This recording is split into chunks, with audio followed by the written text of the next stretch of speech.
Alô, meus amigos, bem-vindo a esse encontro do nosso estudo da série psicológica Joana de Ângeles.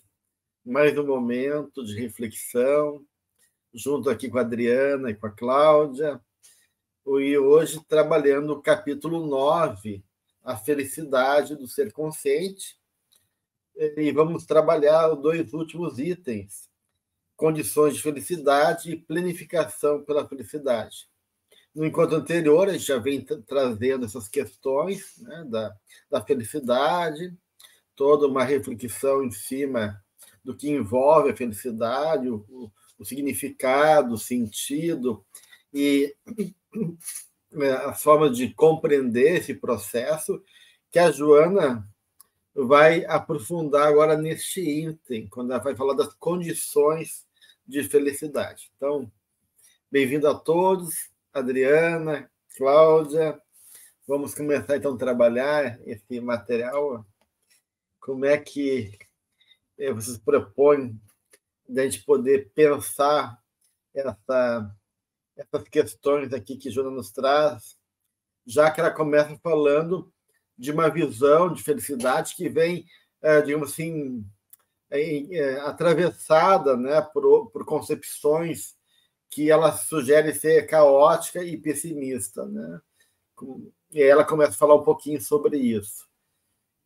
Como é que vocês estão entendendo essa colocação da benfeitora? Olá, então, é uma alegria muito grande estarmos aqui falando de felicidade, até uma felicidade falarmos da felicidade e ver como que a mentora vai, né, tecendo esse tema como se fosse uma malha que ela vai tecendo aos poucos, não? E nessa primeira parte da introdução, ela vai dizer, ela define, né, que em si mesma essa felicidade é uma harmonia entre o ego e o self. E aí não é difícil a gente entender que as condições para adquirir a felicidade é realmente essa integração, né, desse ego e self, que aí ela vai estar tecendo, né, como que a gente, nesse mundo contemporâneo, com todo esse apelo, né, ao ego, ao ter, ao ser, e aí a gente vai tecendo falsas ideias do que é a felicidade. Então, tem, né, naquele Evangelho de Lucas, né, onde está o teu tesouro, aí está o teu coração, né? Então, qual é o teu tesouro? É o tesouro da terra? É o tesouro do céu? Que tesouro é esse, né, Cláudia? Então, é muito bonito esse capítulo onde ela vai estar fazendo todas essas considerações a respeito dessas condições que nós necessitamos ter para ter realmente essa verdadeira felicidade que não é esse tesouro que a traça corrói, né? É isso, Adriana. A mentora vem trazendo, né, esse desenvolvimento até que a gente possa chegar a essas condições de felicidade. Então, ela já colocou muitas coisas aqui antes, né? E o que mais faz com que a gente comece nesse item que faremos hoje de condições de felicidade é como ela termina o item anterior, que ela fala que é dessa unidade universal em que todos fazemos parte, né? Dessa divindade, e alcançar essa consciência de estarmos unos com o Pai é muito difícil, né? Ainda é muito difícil no mundo contemporâneo, por mais que venha se tentando, né? Desde a Grécia Antiga, o contato com os deuses, que era uma aproximação dessa divindade, mas ainda é muito difícil. Então, a mentora termina o item anterior falando justamente da consciência dessa unidade tão indispensável para nós, né? E a partir disso também a valorização de si mesmo e do si mesmo, né? Importante. Por isso que ela começa e isso é uma condição básica para que a gente possa ir acendendo essa luzinha da determinação, ela fala assim, da determinação de fazer-se feliz, em qualquer circunstância, em qualquer momento.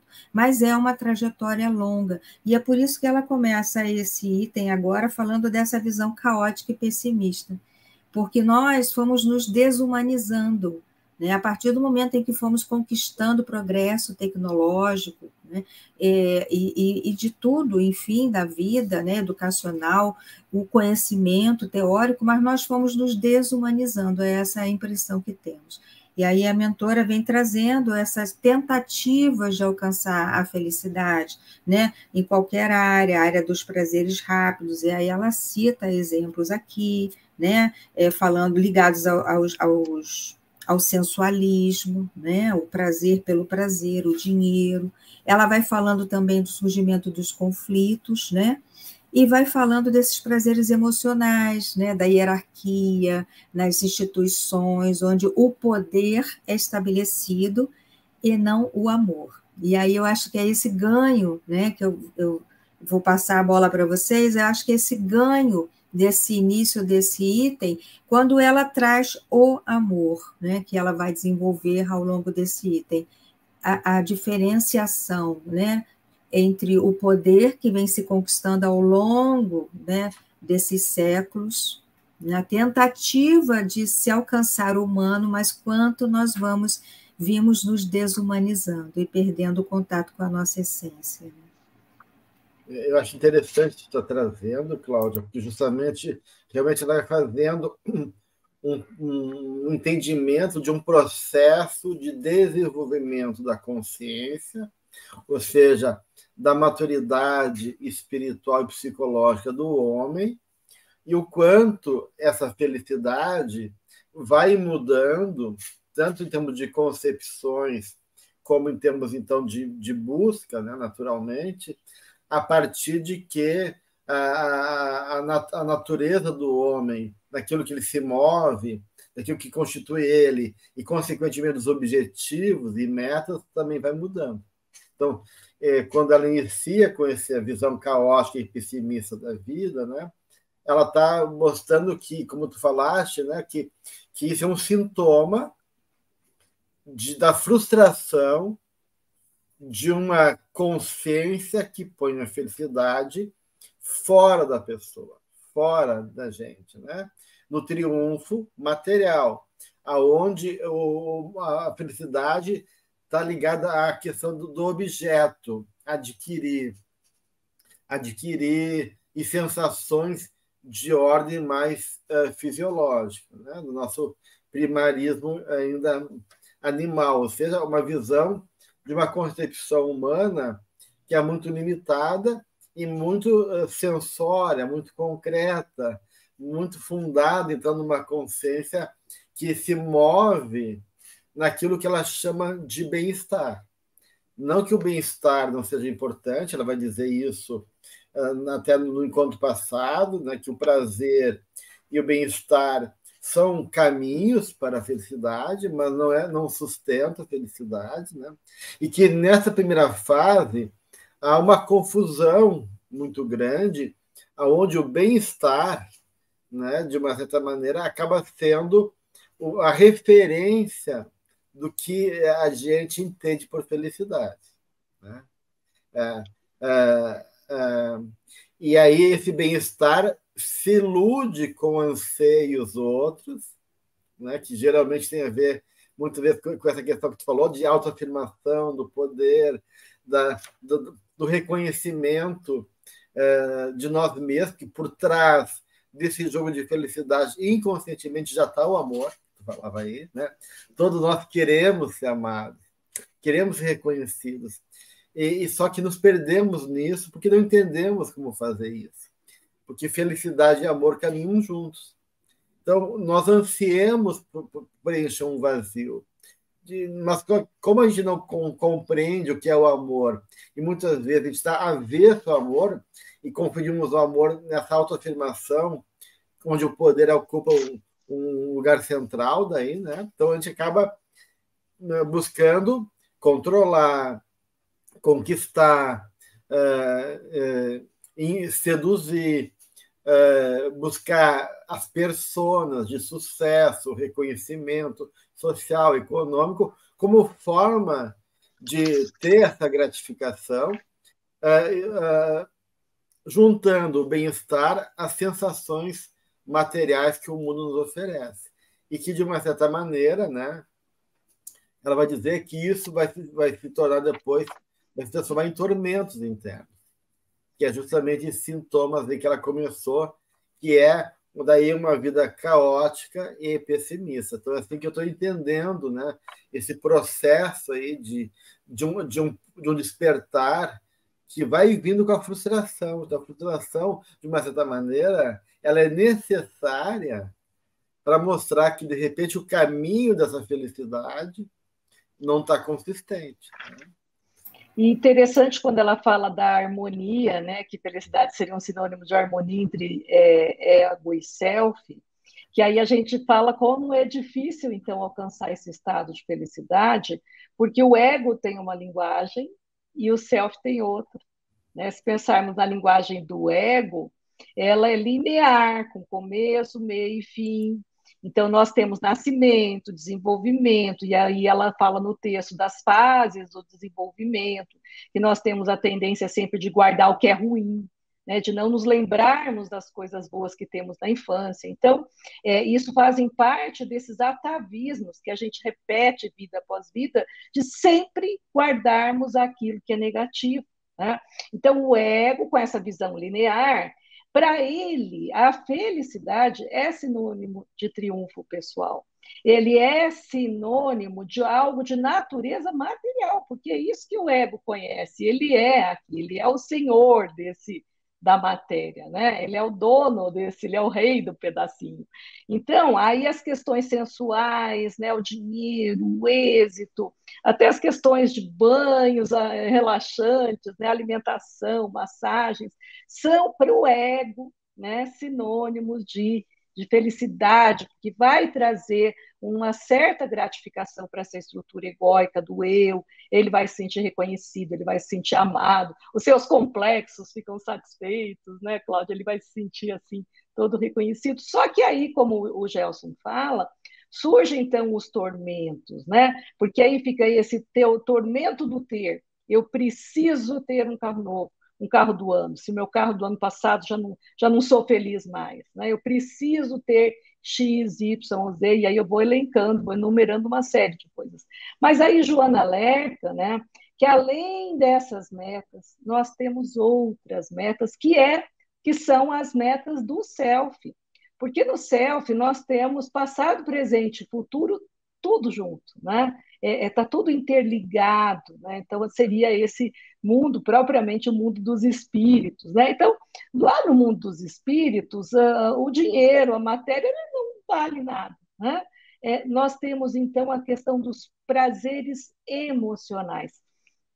E aí ela vai dizer aqui, né, no parágrafo 3º, que além destes, né, então, além dessas questões materiais que coloca, os prazeres emocionais que induzem aos relacionamentos humanos promocionais de liderança e representações sociais, políticas, econômicas e religiosas, portadoras de grande valorização para o ego ainda. É isso que a Cláudia disse, né? A necessidade do poder.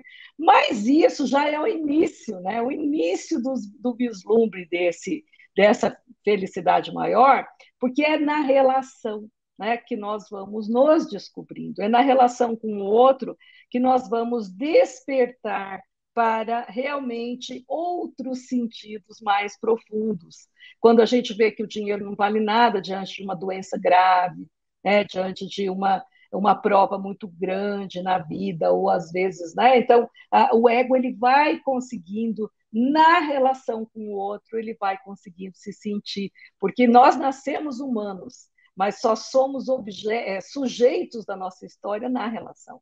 Então, aqui ela vai estar falando dessa reciprocidade honesta que a gente vai adquirindo no relacionamento, e aí ela vai falar de um intercâmbio leal, real, afetivo, né?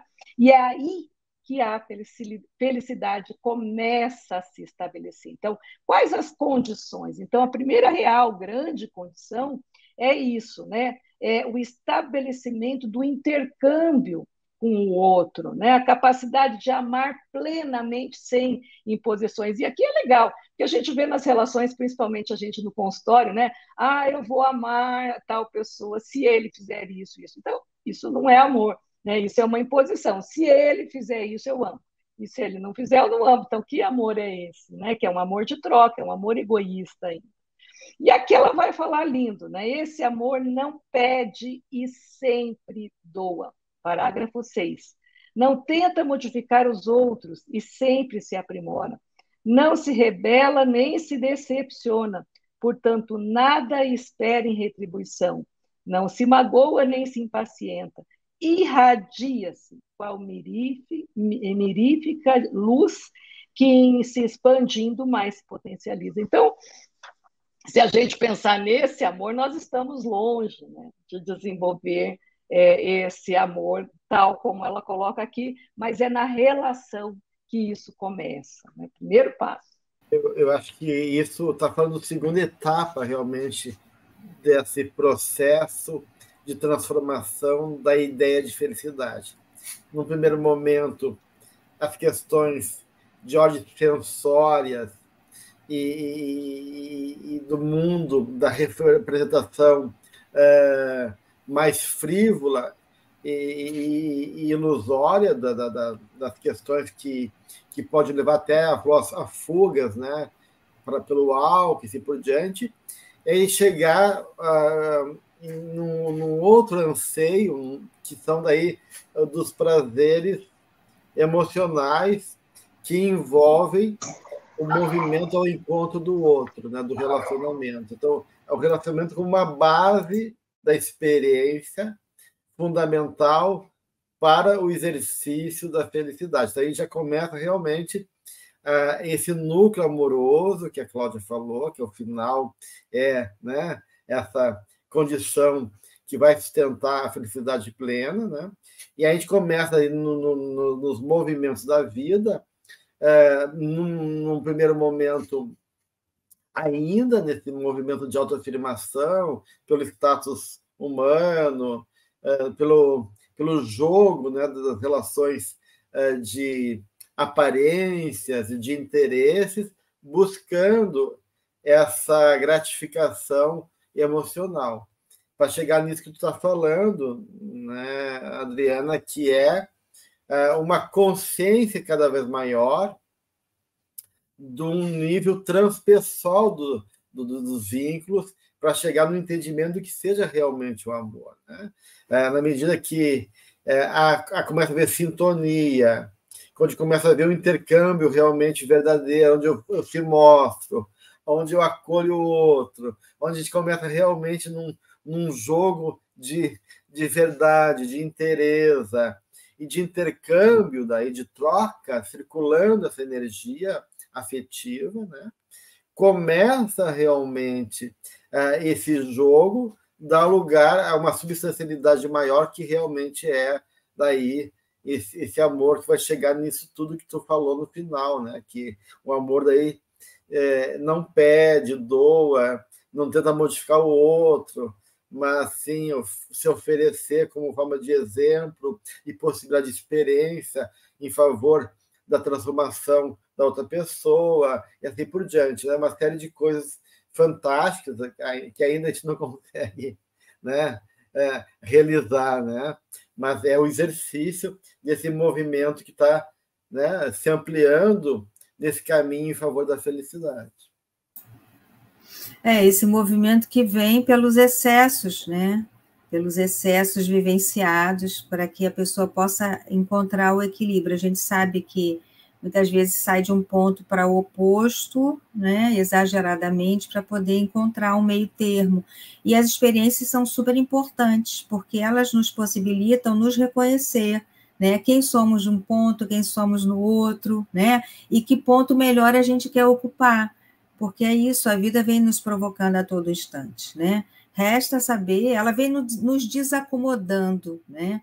A todo instante a vida nos desacomoda e faz com que a gente olhe de frente para o que a vida está nos proporcionando, e aí, a partir disso, a gente avalie, como a mentora vem dizendo, meditação, oração, né? Isso ela vai trazendo mais à frente, as formas da gente se conectar com esse self, e com o que realmente faz sentido para nós.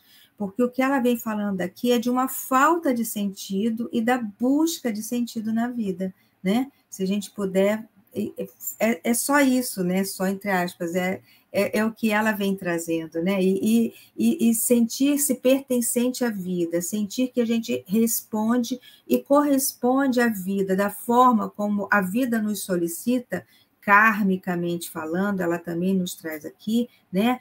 Fatores kármicos em que nascemos na família que deveríamos nascer, com as pessoas, encontramos com outras pessoas na vida que vão tocar isso que Gelson trouxe, né? Desse outro que a gente vai se relacionar e vai relacionar com o outro, faz com que a gente se relacione com as nossas sombras. Então, toda essa busca de sentido na vida, né? E, como eu falei, partindo dos excessos, partindo do desconhecimento, da ignorância, né? De colocar valor onde não tem valor, né? E a gente vai, então, estabelecendo onde realmente tem que ficar o valor. E aí é por isso que a mentora vai falar desse amor, né? Que vocês já trouxeram, né? E aí traz essa carta de Paulo, né? Paulo de Tarso ao Coríntios, ainda que eu falasse a língua dos homens, sem amor eu nada seria, né? Então, ela vai trazer aqui esses versos, né? Que se remetem à carta de Paulo aos Coríntios.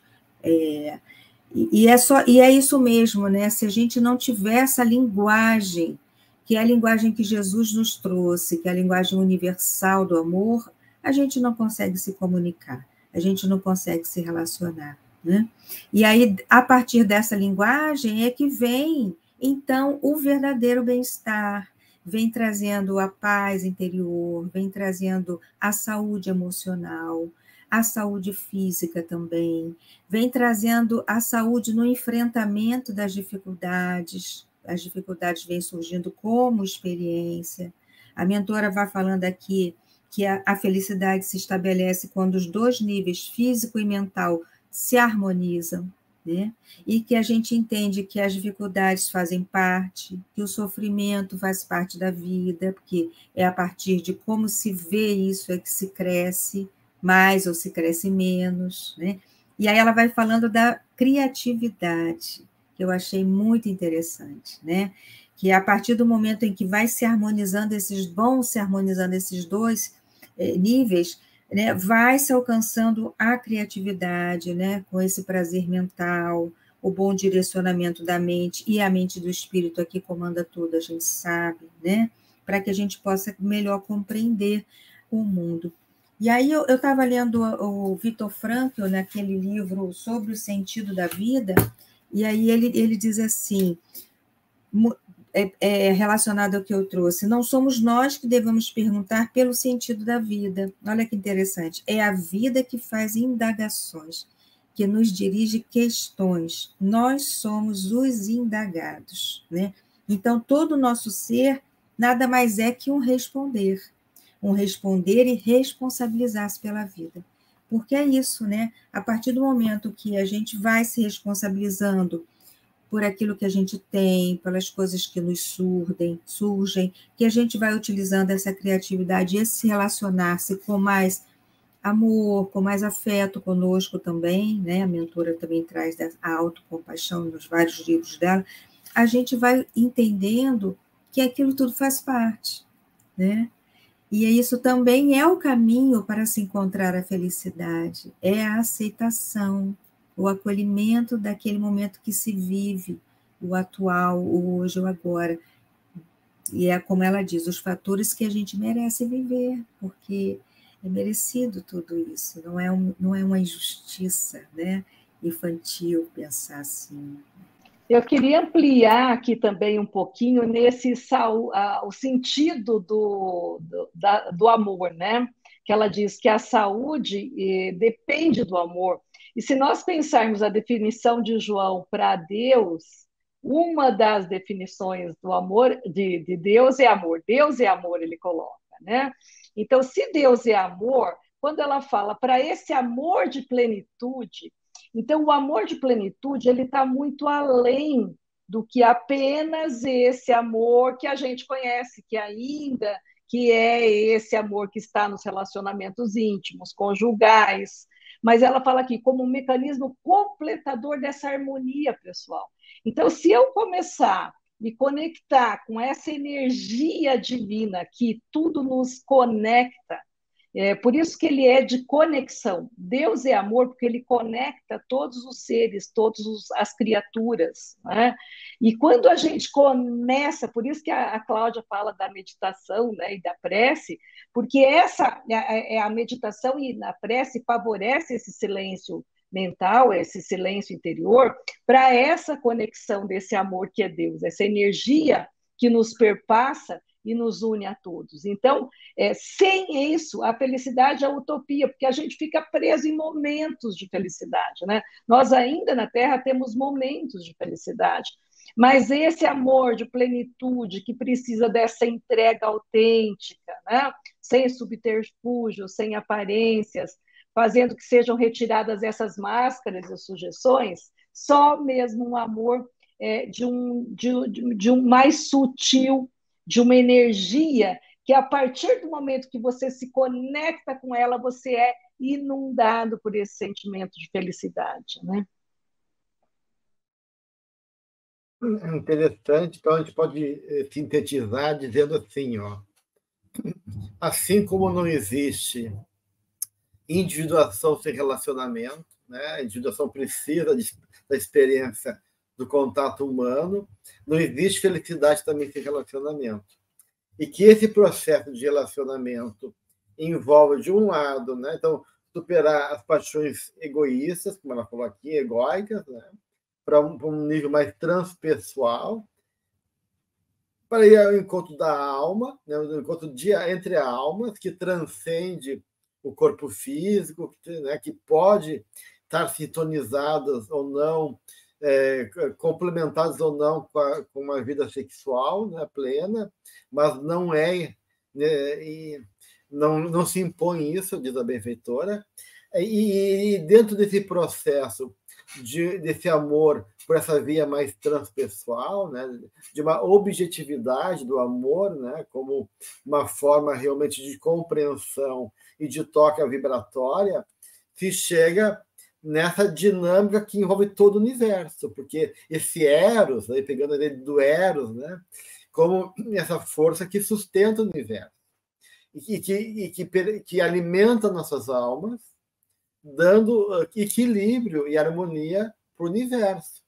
Então, e isso daí, com certeza, tem a ver com essa ideia de saúde, né, Adriana, que tu trouxe, né? Então, essa saúde que se apresenta em vários aspectos, como diz isso, né? E que depende justamente dessa permuta de alimento espiritual que é o amor, né?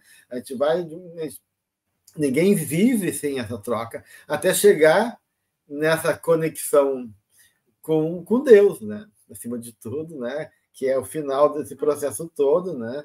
De um processo de busca de felicidade que a Cláudia comentou anteriormente. Então, então vai caminhando junto, né, essa noção de amor, relacionamento e felicidade. Então, a Joana está deixando muito claro aqui para nós, nesse texto dela, que não tem como ser feliz sem o exercício do amor. E aí entra tudo, né, gente? Entra a caridade, entra o nosso compromisso de servir o que é maior também. Então, aí entra o que ela falou dessa busca do sentido do Viktor Frankl, né? Algo que dê significado à nossa vida. Então, significado e amor também andam juntos, enquanto valores, compreensão e uma conexão mais profunda com a vida. Porque, para mim, o amor também passa por aí. E nesse ponto do texto, ela vai trazer um dos pontos chaves da desdita, né, dos conflitos, das dificuldades, é essa evocação dos acontecimentos infantis menos felizes. E aqui ela explica, né, que a gente fica evocando, a gente fica preso, a gente fica fixado, por isso que nós já vimos lá atrás nesse livro a questão da fixação, né, do pensamento, a fixação nesses momentos dos conteúdos negativos, né, que ficar preso a esses conteúdos negativos nos impede da felicidade. Então, veja, um tema do livro está diretamente conectado com o outro e ela vai fazendo uma crescente na linha de pensamento, né? Então, frequentemente, a gente fica preso no ressentimento, e isso vai se tornando uma tortura. E aí ela fala que existe uma crença indevida, uma crença falsa, de que uma infância tranquila é um fator positivo para se ter a felicidade. E não necessariamente, se pegarmos o exemplo do Chico Xavier, né? Olha o que ele sofreu na infância, né? Perde a mãe muito cedo, aí tem essa madrasta muito cruel, e, no entanto, ele foi um ser fantástico e feliz, né? O Chico irradiava alegria. Então, um período, uma infância sem traumas, não corresponde a um pré-requisito à felicidade, né? Nem sempre ela diz uma infância rosa é fator, sem dúvida, uma infância rosa é fator positivo, porém não essencial à felicidade. E certas contribuições e castrações, aí ela fala do relacionamento materno. Então, como tudo é relação, uma das primeiras relações que nós temos é com a mãe, nesse momento em que o ego está sendo construído, né? Ele está sendo formado. E aí é claro que com um problema com o relacionamento, com essa primeira imagem importante na vida da criança, vai trazer inibições, pavores infantis, que vai gerar esses tormentos que ela está dizendo aqui, né? Que surgem e ressurgem em todos os demais períodos da vida. Então, esse problema inicial vai ressurgir lá atrás, né? Lá na frente, desculpa. E aí ela fala que, apesar disso, então ela traz o motivo da tormenta, aí ela diz que uma visão transpessoal da vida e do ser traz consigo predisposições comportamentais e kármicas para a atual experiência, convivendo com os fatores que merece, graças aos quais deve amadurecer emocionalmente para dispor da autorrealização. Então, é isso, nós precisamos, o ego precisa da frustração, sim. Então, nem sempre uma infância rósea vai fazer um indivíduo maduro, né, emocionalmente maduro, mas nós precisamos ter esse movimento de ultrapassar essa fixação dos momentos difíceis para que a gente possa dar espaço. E essa frase aqui no parágrafo 18 é linda, né? Qualquer tipo de crescimento, especialmente o psicológico, redunda em sofrimento emocional. Então, se a gente olhar a semente, né? Ela está lá no solo, fechadinha. Aí chove, molha, ela vai inchando. Então, veja, para ela inchar, para que esse broto possa romper e nascer, olha a dor que é para a semente, né? Então, nós, para sairmos dessa infância física para uma infância psicológica e adentrarmos a era da maturidade, nós também sofremos. É isso que a gente diz, né? Crescer dói. Então, o paciente, quando chega lá no consultório, chorando, reclamando, dói, está doendo, eu falo, parabéns, você já tem o primeiro pré-requisito para que você consiga melhorar, que é o que? O sofrimento, ele é necessário, né? Não é necessária a dor, mas o sofrimento, ele é uma forma de acordar esse ego para essas questões maiores e para que ele possa entender que existe algo superior a ele. Eu acho que realmente a gente reforça, a partir da tua fala, né, Adriana, duas coisas. Uma, que realmente, então, a felicidade não é igual a bem-estar, porque a vida exige sofrimento, exige esse parto difícil, como a Joana coloca, né, da consciência e do crescimento. Então, a gente pode estar feliz mesmo em momentos de enfrentamento de vida e sofrimento do ponto de vista da realidade que se apresenta, né? E que a felicidade, então, é uma postura, né? Um ponto de vista, né? A felicidade é uma atitude, que ela vai, de uma certa maneira, depois se ocupar dessa ideia, né? Então, a felicidade é uma atitude, não depende, né?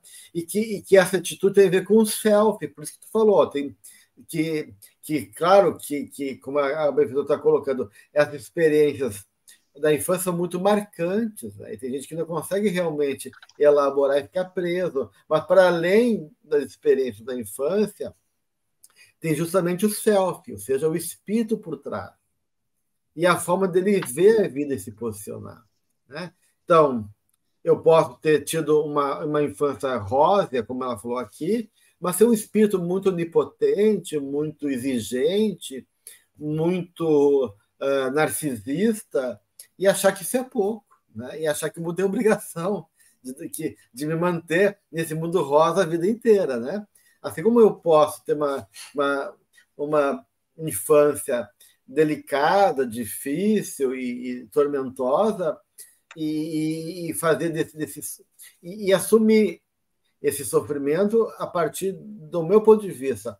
Eu vou ficar revoltado e achar que isso é injusto, eu vou me sentir culpado e achar que eu mereço esse sofrimento, eu vou conseguir aceitar humildemente e tirar proveito disso. Então, por trás da dinâmica familiar, tem sempre o espírito e as predisposições que a benfeitora coloca aqui, né?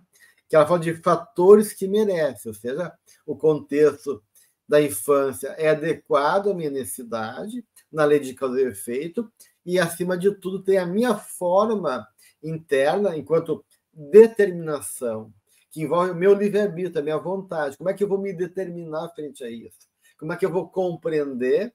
O que eu vou eleger desses elementos?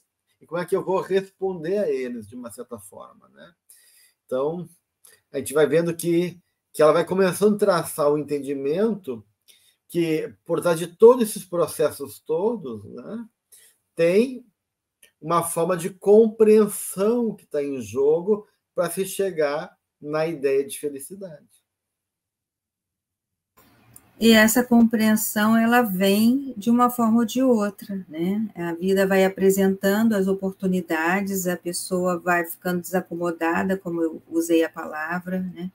E ela vai ter que crescer, como a Adriana falou, né? Crescer dói. Tem até a dor do crescimento físico, as crianças têm, né? Os adolescentes, eles sentem, pré-adolescentes sentem, né, o corpo espichando, e tem uma dor física mesmo, que se chama dor do crescimento, né? Então, o organismo já mostra, né, em si próprio, o quanto é doloroso, né? E eu acho que isso tudo, como vocês vêm trazendo, né, a gente volta para aquela palavra responsabilizar-se, porque que vida, né, por pior que tenha sido a existência anterior, né, que muitos têm uma difícil infância, um difícil começo de vida, né, e infância e adolescência aqui, o que se quer para si, né? Então, é responsabilizar-se por a vida que tem, né, pelas propostas que recebe. E aí ou fica nesse estágio infantil de responsabilizar o outro, ou traz para si a responsabilidade de uma vida diferente, né?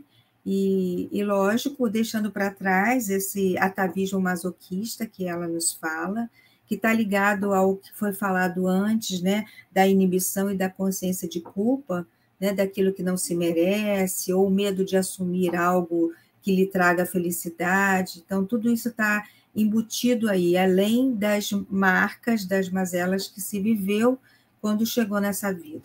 Então, eu penso que é muito uma questão de postura mesmo, né? Agora, é lógico, como ela trouxe aqui o amor, é lógico que as relações são muito importantes, né? Para acolher aquela pessoa, sustentar aquela pessoa, olhar, né? Ver aquela pessoa, como ela se encontra, e tentar levar para ela esse afeto que lhe falta, né, para que ela se complete. E aí a mentora traz, somente quando são estabelecidas metas de triunfo íntimo, é que se alcança a correta identificação do ser com os lídimos objetivos da reencarnação. E somente quando a gente chega nesse ponto, né, passado pelo sofrimento, pelo desassossego, pela desacomodação, a vivência dos excessos, né? Todos os conflitos e tormentos das vidas anteriores, passando, sendo reatualizados na vida agora. Então, são muitos choques, mas a partir do momento que a pessoa vai suportando e vai encontrando esse caminho de se reconstruir, nessa reconstrução, ela vai conseguindo estabelecer as metas de triunfo íntimo, ou seja, como nós falamos, aquilo que realmente tem valor nessa vida, né? Aquilo que realmente importa. E aí ela vai identificando os objetivos da reencarnação, né? Porque, assim, a gente veio para um propósito, né? Para vários propósitos, mas a gente veio vencer obstáculos. E muitas pessoas não conseguem ver que nós somos um espírito com um corpo de matéria, né? E não o contrário, né? Então, é importante essa reflexão. O que a vida espera de mim, né? Como Viktor Frankl falou na experiência dele, de ser tirado tudo e ainda sobrar o quê? O ser humano, né? Então, o ser humano persiste apesar de tudo. Então, é esse contato com essa essência que vai trazer. Que objetivos são esses que eu vim vivenciar e vencer e crescer na vida? Porque aí sim, quando a gente vai entrando em contato com isso e vai vendo, e a mentora traz, quando a gente constata que tudo é efêmero, exceto o espírito que é imortal e o amor que nos une, além de todas as reencarnações, né, por todas as reencarnações. Então, essa vivência do efêmero é a vivência do vazio, de não ter nada, mas se ter tudo. E é isso que nós vamos ao encontro, né? Para que a gente possa encontrar, como ela disse, o amor desinteressado, a paz íntima e a realização espiritual, né? Aqui viemos, quem somos, o que devemos, né? O que podemos fazer. E aí, como ela fala, então todos os obstáculos passam a não nos desequilibrar mais, porque os obstáculos existem, as dificuldades existem, e o nosso grande exercício é passar por elas e perder o menos equilíbrio possível, né? Dentro da nossa humanidade, né? Não esquecendo que nós somos humanos e perturbáveis, né?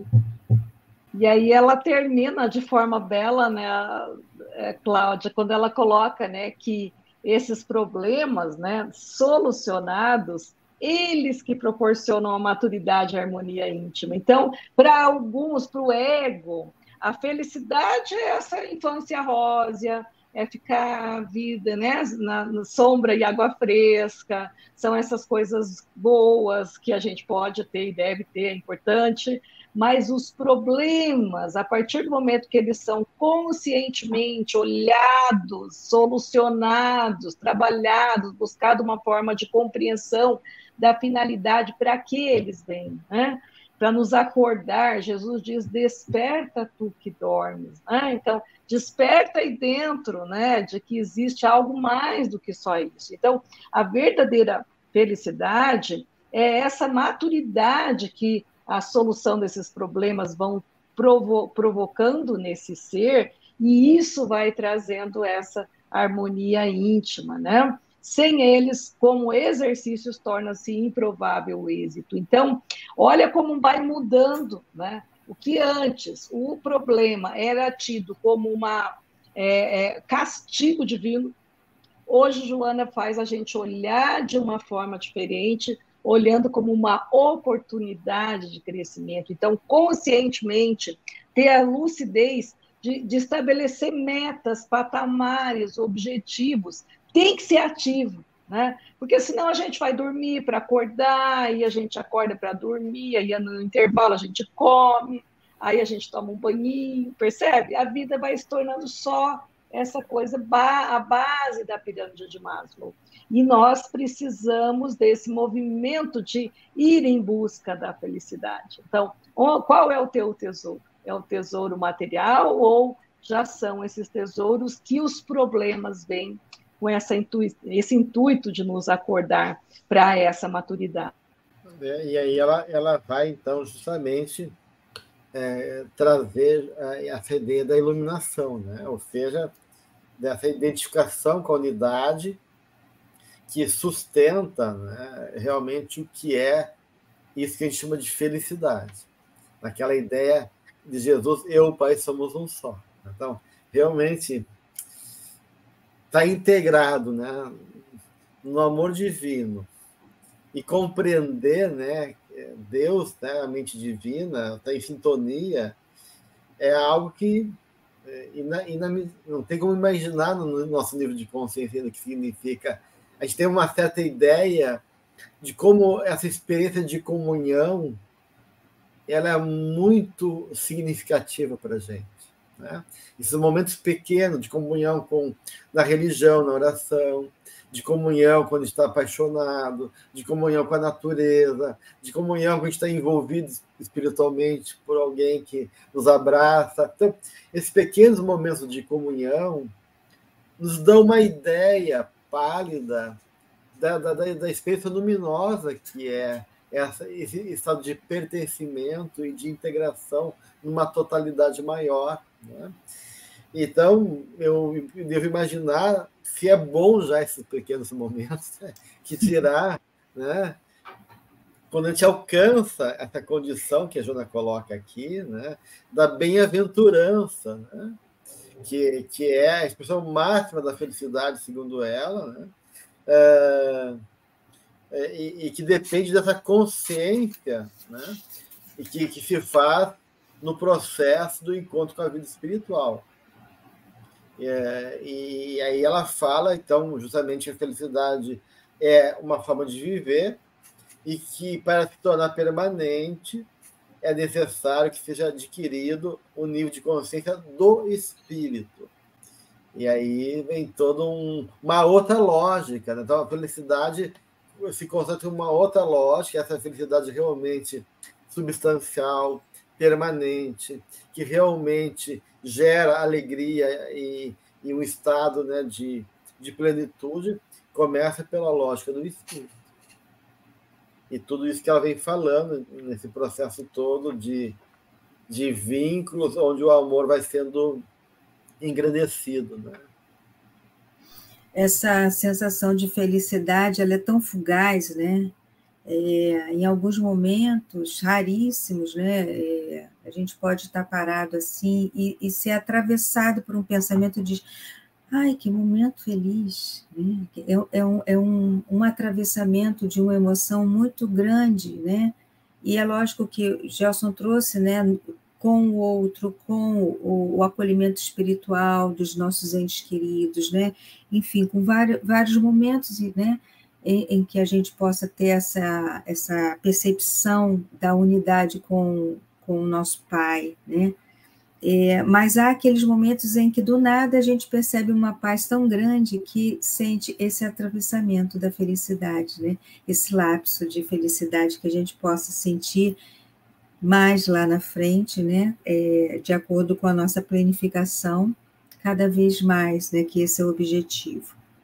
E aí, você falando isso, a Joana vai trazer aqui muitas coisas, né? Uma é essa penetração em profundidade com o self, que também nos traz essa vivência, né? Dessa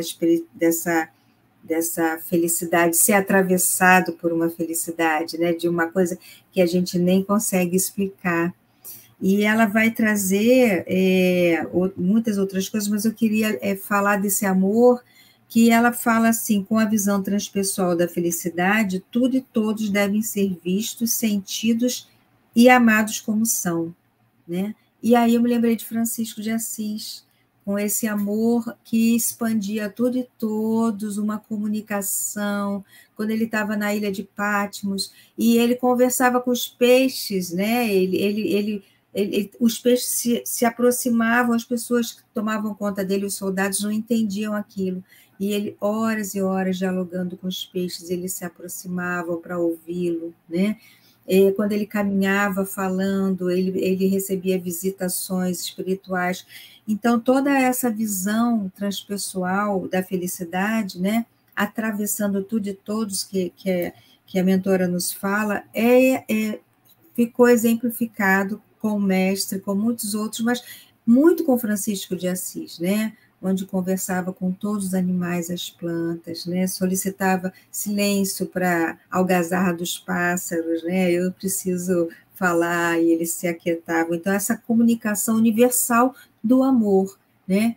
que é o que vocês vêm trazendo, né? E esse amor pulsante no universo, né? Se a gente consegue olhar para essa imagem tão poderosa da respiração, né, de Deus, né, permeando todo o universo, e a gente envolvido nessa respiração, também é um atravessamento de felicidade. E esses atravessamentos, eles vão nos transformando. Por mais que a Adriana trouxe o cotidiano da vida, acorda, faz, não sei o quê, toma banho, almoça, vai trabalhar, volta. Quer dizer, esse é o cotidiano da vida material, né? Mas que a gente pode ter lapsos desses momentos de atravessamento da felicidade, percebendo o halo divino que está respirando e soprando em tudo, envolvendo a todos nós. Acho que essa imagem é uma imagem muito poderosa, né? Bastante poderosa. Essa intimidade, né? Essa identificação com a unidade, como o Gelson trouxe, né? E bem essa parte de Francisco, eu acho que está bem nesse parágrafo, quando ela vai estar falando, né? Que agigantando-se a consciência, o ser alcança essa paranormalidade, mas ela fala uma paranormalidade superior.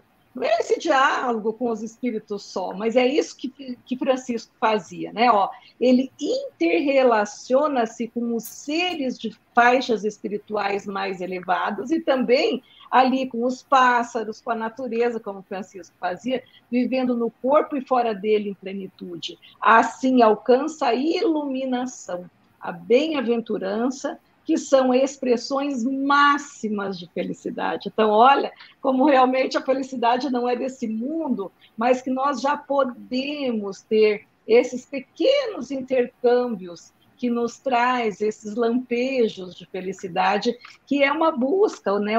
Nós temos que fazer esse movimento, a gente tem que sair dessa inércia e ir para essa procura, né? Do se olhar, perceber a espiritualidade nos cuidando, quanto que nós somos, né?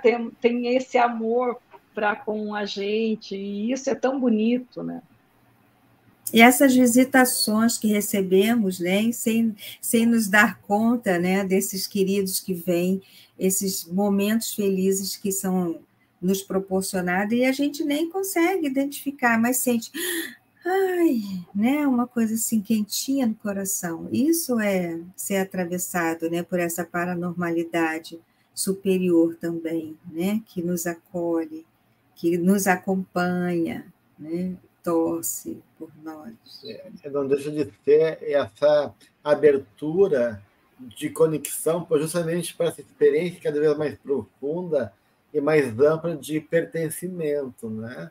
Dessa comunhão maior, cósmica, qualidade cósmica, como a Joana fala em outro momento aqui do livro, né? Então, de uma certa maneira, tudo isso colabora, então, tanto esse movimento para dentro, que ela fala, né? Esse processo que essa felicidade não pode ser buscado fora, como também essa expansão amorosa e consciencial que vai te permitindo, né, abrir as percepções e compreensões da realidade para que tu possa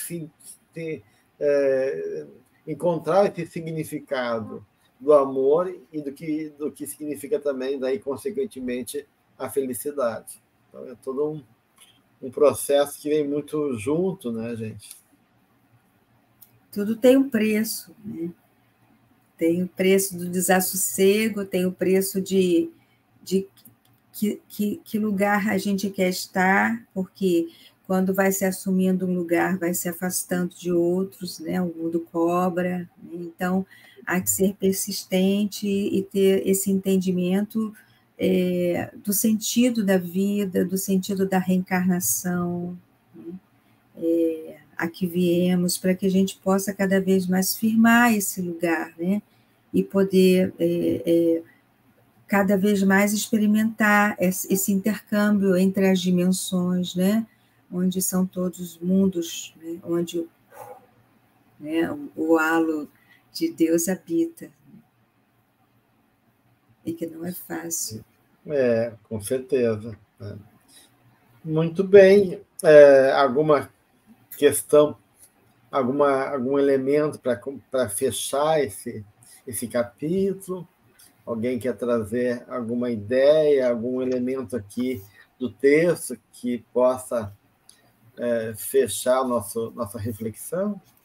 Eu tenho. Quando eu comecei a ler esse capítulo com mais profundidade, eu fui invadida por essa passagem de Mateus 19 a 21, né, 6, 19 a 21, que está assim, eu vou ler na íntegra, né, que eu achei que sintetizou, para mim, ela abriu esse tema nessa explicação. Ele diz, não acumulei para vocês tesouros na terra, ou seja, do ego, né, onde a traça e a ferrugem destrói e os ladrões arrombam e furtam. Né? Então, o ego é essa questão da matéria, do imediatismo. Não acumuleis aí os seus tesouros, mas acumuleis para vocês tesouros no céu, ou seja, do self, né? Onde a traça e a ferrugem não destrói, e onde os ladrões não arrombam nem furtam. Pois onde estiver o seu tesouro, aí também estará seu coração. Né? Então, onde? Está no ego? Está no self? Em que momento eu estou? E eu preciso tomar consciência de que tesouro é esse que eu busco, porque eu quero tanto ser feliz, mas o que eu busco? Né? Então, a consciência disso vai fazendo com que a gente possa, então, construir, né, mais conscientemente trazendo essas respostas. Isso vem de encontro com esse parágrafo. Não seja a felicidade, no entanto, o resultado da indução externa ou de uma autossugestão. Então, não é o que vem de fora, né? É essa reflexão do que realmente faz sentido para nós. E, como eu falei, o que faz sentido para nós nos diferencia de muita coisa. E a gente precisa bancar isso, né? Porque se a gente não banca, a gente não vivencia o encontro com essa felicidade, né, que tanto buscamos. Eu queria retomar, para fechar, essa ideia da paranormalidade e retomar aqui essa frase de Joana, só para sublinhar, porque acho tão importante, quando ela começa a falar do surgimento da intuição, né? E ela diz, com ela, mediante o silêncio da mente, a calma dos anseios do corpo, o self é penetrado em profundidade e a sua percepção de realidade aumenta, facultando-lhe a conquista do conhecimento, a sabedoria que decorre da informação e da ação do amor que o projeta em outra dimensão do espírito. Eu queria retomar essa frase aí para poder sublinhar ela, porque justamente a gente vê essas duas coisas acontecendo, né? A intuição, como essa capacidade de consciência mais ampliada, de compreensão, de inteligência, e esse atravessamento do amor, que aí vai gerando, né, todo esse patamar de vivência que nos dá contato com essa unidade aqui divina, da qual todos nós em algum momento chegaremos. Ok, gente, então finalizamos o capítulo. Claro, sempre tem coisa para a gente refletir, toda vez que a gente relê, surgem outras ideias, né? Porque é um manancial riquíssimo, inesgotável de conhecimento, mas nós temos que continuar nosso estudo. No próximo encontro, então, a gente vai para o capítulo 10, a conquista de si mesmo. Então, convidamos a todos a permanecer conosco nesse estudo e até o próximo encontro. Um grande abraço a todos.